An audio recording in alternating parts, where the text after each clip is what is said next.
ফিরে। একদিন রাতের অন্ধকারে চাঁদের আলো কেবল স্নান হয়ে আসছিল। দূরে কোথাও হুইসেল বাজল। পুরনো রেলের ধারে শোনা গেল খটখট শব্দ। কেউ যেন ধীরে ধীরে হাঁটছে, কিন্তু মানুষ নয়, ছায়া। গল্পের মূল চরিত্র অভিজিৎ। সে একটি ছোট্ট শহরে রেল স্টেশনে নৈশ প্রহরীর কাজ করে।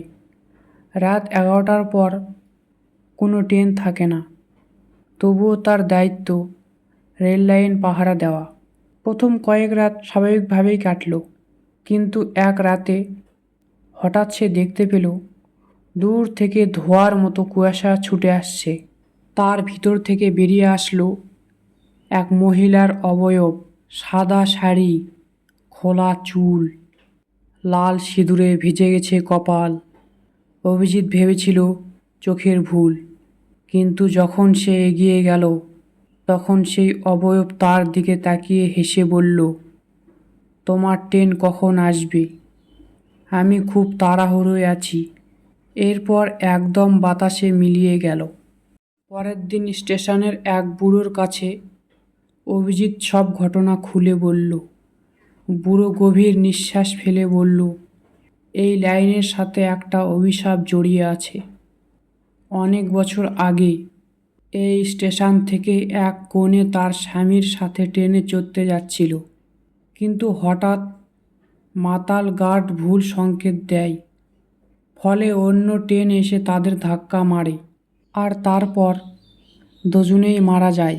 শোনা যায় সেই কনে এখনও রাতের লাইনে ট্রেনের খোঁজে ঘুরে বেড়ায়। সেই রাতে অভিজিৎ ভয় পেয়েও পাহারা দিতে গিয়েছিল। দেখল দূরের সিগন্যাল লাইট আপনায় সবুজ হয়ে গেল, কিন্তু কোনো ট্রেনই আসছে না। তখন হঠাৎ তার কানে এলো ট্রেনের শব্দ, চাকা ঘসঘসে, লাইনে ছুটছে।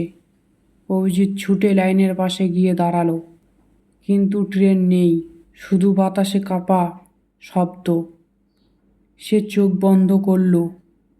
হঠাৎ ঠান্ডা একটা হাত তার কাঁধে রাখল। আমার ট্রেন কি চলে গেছে? অভিজিৎ তাকিয়ে দেখল সেই সাদা শাড়ি পরা রক্তমাখা মুখের মেয়ে দাঁড়িয়ে আছে তার কাছে। অভিজিৎ দৌড়াতে শুরু করলো। রেল লাইনের উপর দিয়ে ছুটতে ছুটতে সে হোঁচট খেয়ে পড়ে গেল।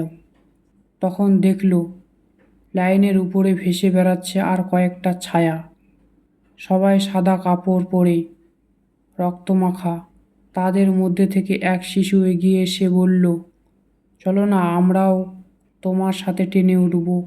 তারপর সব ছায়া একসাথে অভিজিতের দিকে ছুটতে শুরু করলো। অভিজিৎ ভয়ে চিৎকার করতে করতে জ্ঞান হারালো। পরের দিন ভোরে গ্রামের লোকজন লাইনের ধারে অভিজিৎকে অচেতন অবস্থায় পড়ে থাকতে দেখল। সবাই ভাবল হয়তো কোনো চোর তাকে মেরে রেখে গেছে, কিন্তু যখন সে জ্ঞান ফিরে পেল তখন কান্নায় ভেঙে পড়ল। সব বলল তাদের সেই দিন থেকে আর রেল লাইনে পাশে কোনো ছায়া দেখতে পায়নি। পুরনো কুয়াশার মতো গল্প শেষ হয়ে গেল। লোকজন বিশ্বাস করল হয়তো অভিজিৎ সেই অভিশপ্ত আত্মাদের শেষ যাত্রায় লাইনের বাইরে নিয়ে যেতে সাহায্য করেছে। তাদের আত্মার এবার মুক্তি পেল।